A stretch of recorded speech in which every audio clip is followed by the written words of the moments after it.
Topic natin, silent reflux o yung tinatawag na acid reflux. Masakit ba ang lalamunan nyo?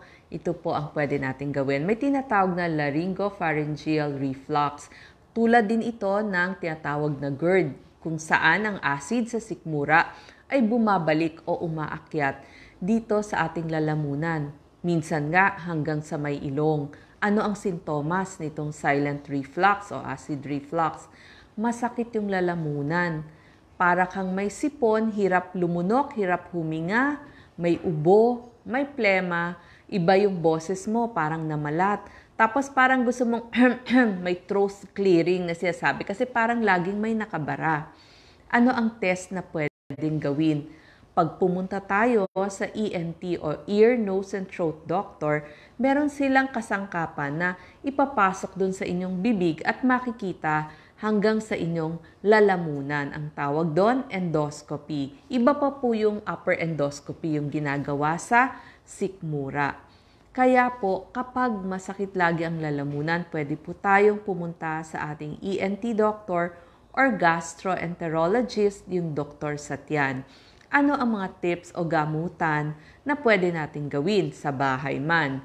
Number 1, magbawas tayo ng timbang kung tayo ay overweight. Number 2, ang mga iiwasan, alak, may caffeine, sigarilyo, maaasim na prutas, soft drinks, maaanghang, tomato sauce, tapos yung oily foods, yung mga mamantika.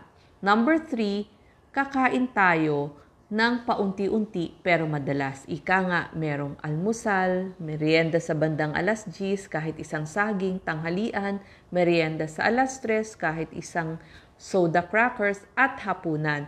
Pero konti-konti lang ang kakainin. At hindi ka nakakain 3 oras bago ka humiga o bago ka matulog.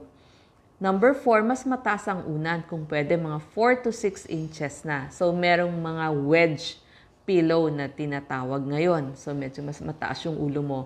Number 5, mas maganda maluwag ang damit lalo na dun sa bandang bewang. Number 6, pwede ang chewing gum kasi gusto natin mas maraming laway para yon sa acid. Tapos number 8, lagok-lagok ng tubig buong maghapon. Isabihin, sips of water. Pero sana ma-achieve natin 8 baso sa loob ng 24 oras during waking hours natin. Number 9, kailangan natin ng gamot. Tatanungin nyo, ano po ba ang gamot dyan? Maaaring maresetahan kayo ng inyong ENT doctor or ng inyong gastroenterologist, yung tinatawag na PPI. Ito yung mga proton pump inhibitors. Pag nadinig nyo po yung mga esomeprazole, katulad ng Nexium, omeprazole, lansoprazole, ito po ay bawas ng asido sa tiyan. Pinaiinom to kung talagang malala, kailangan 1 buwan. May 20 mg, may 40 mg. Iniinom po to 30 minutes bago mag-breakfast o bago mag-almusal at bago matulog. So, twice a day or yung iba pwede na rin sa once a day. May mga tinatawag din na H2 blockers pag narinig nyo yung mga cimetidine tulad ng Tagamet o famotidine. Pampababa din to o pangpabawas ng acid. Meron din tinatawag na mga anti-acid. Ito yung mga aluminum hydroxide, magnesium hydroxide na may simeticone. Example po nito, pag pumunta kayo sa tindahan, sa pharmacy, Kremil S, 1 hanggang 2 tableta, pwede pong nguyain o pwedeng lunukin after meals din. Once a day or twice a day pwede. Meron din tinatawag na mga sodium bicarbonate, calcium carbonate, iniinom din po to after meals. So kung syrup or suspension, 10 to 20 ml, katulad ng mga Gaviscon, once or twice a day din. Number 10, bawas po tayo ng stress para hindi labas ng acid. Number 11, mas gusto ipakain yung mga matatabang lang na pagkain, di ba? Kasi nga, iwas tayo dun sa mga very spicy na pagkain. Pagdating sa pagkain, Doc, ano pa ba ang pwede kong kainin kung ang dami namang bawal? Marami pa po, katulad ng mga high fiber, oatmeal, carrots, kamote, yung mga cauliflower, green beans, yung mga sitaw o mga beans, broccoli, pwede ho natin yung kainin. mas gusto ng mga may GERD o yung maraming acid, kung pwede nga plant-based o yung tinatawag na vegetarian. Mas marami lagi yung gulay.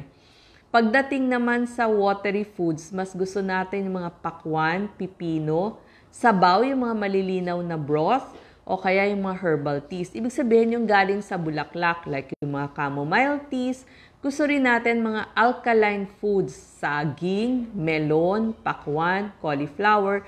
Pwede rin kayong mag-nuts o mag-seeds. Halimbawa, yung mga buto ng squash, pwede yan.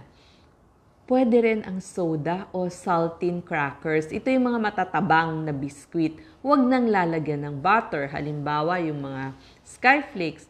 Pwede po kayong mag-eggs, mag-isda. Pwede ang buko, lean meat, manok, at yun nga, mga gulay. So sa mga tips na ito, sana mabawasan ang ating acid at magkaroon ng lunas ang ating gastroesophageal reflux disease na kapatid na tinatawag nating silent reflux o yung laryngopharyngeal reflux. So magbisita po tayo sa ating ENT doctor or gastroenterologist. Salamat po.